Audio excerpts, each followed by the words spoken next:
Most of the students on my caseload have switch access goals, which I know is very difficult for you to be addressing at home, but I wanted to give you some ideas on how to fake it, which unfortunately when technology isn't working the way it's supposed to at school, sometimes we do have to do this at school as well.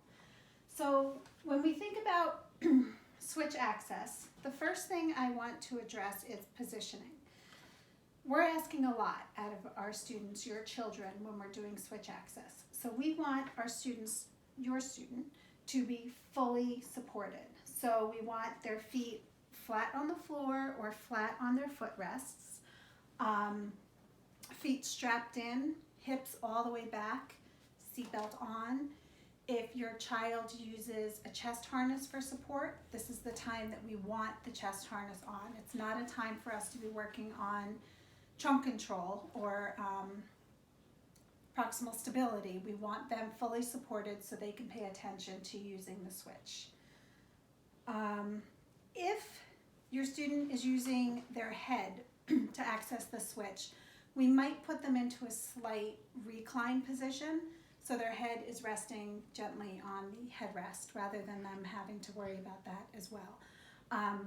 But of course we have to use our judgment because sometimes the slight recline affects swallowing and respiratory status. So we have to read the student. Again, I've said this before, but at this point we're looking for proximal stability before the distal mobility. So we are providing them with the external supports to be as secure as possible. Switches. We use several different types of switches at school, and of course I don't have them here, and you probably don't at home either. We use the big red switch, which I would say is probably 5 or 6 inches in diameter. Then there's the jelly bean, which is about 2 to 3 inches. And then there's the speck, which is maybe 1-2 inches max in diameter. You may also have read that there's a PAL pad, which is it's a flat switch, it's a rectangle, and it's extremely, extremely sensitive. There is a student with a microlight switch. This was chosen probably because it's tiny, and it also is very, very easy to activate, so it doesn't need a lot of strength or pressure. And most of our students use step-by-step switches within the classroom, their speech therapy sessions throughout the day. That's a switch where you can record multiple messages on it. So, for example, one can say, "Hi, how are you? I'm fine, thanks." So they're expecting an exchange. When we choose the switch site, we're looking at the site where the student has the most volitional control of their body. So if they're able to use their hand best, we like to use their hand. We're looking at most time efficient, energy efficient, and accuracy. So we want this to be slight movements, things that are not going to exhaust your child. We want energy efficient, meaning we're not going to exhaust your child. We want time efficient, meaning we want it to be the quickest it can possibly be.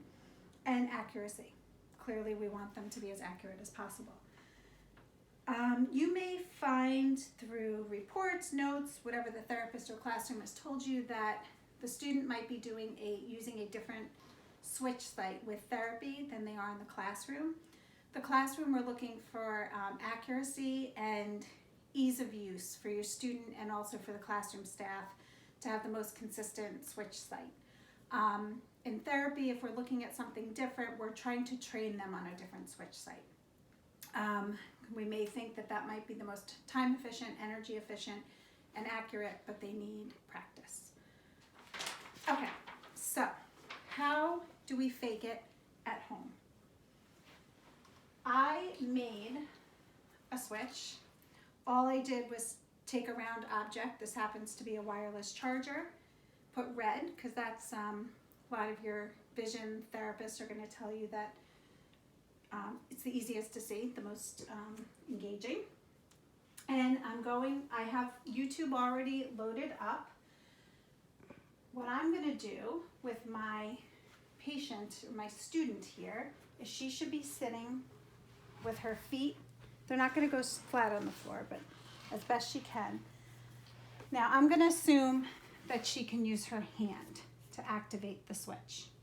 So I'm gonna be ready over here, and I'm gonna tell her, read the story. Use your switch to read the story. Use your switch. Eat the Cat and Its Four Groovy Buttons, written by Eric Litwin, art by James Dean. Pete the cat put on his favorite shirt with 4. Can you turn it back on, please? Groovy buttons. Good job. He loved his buttons so much, he sang this song. My butt. Let's hear the song. My buttons, my 4 groovy buttons. My buttons, my buttons, my 4 groovy buttons. Okay. So that's how you would fake it. But I want to show, without getting into specifics on each child, some of the switch placements that we use. So some students might use their fingers. If they have a movement pattern that goes like this, I may position the switch. It's hard to get it so everyone can see. So put your hand in a fist, relax it. Obviously it would be supported on their tray. Turn the music on, open your fingers. Good job. Oh no! One of the buttons popped off and rolled away. How many buttons are left? 3. 4 minus 1 equals 3. Did Pete cry? Turn it back on. Good job. Buttons come and buttons go.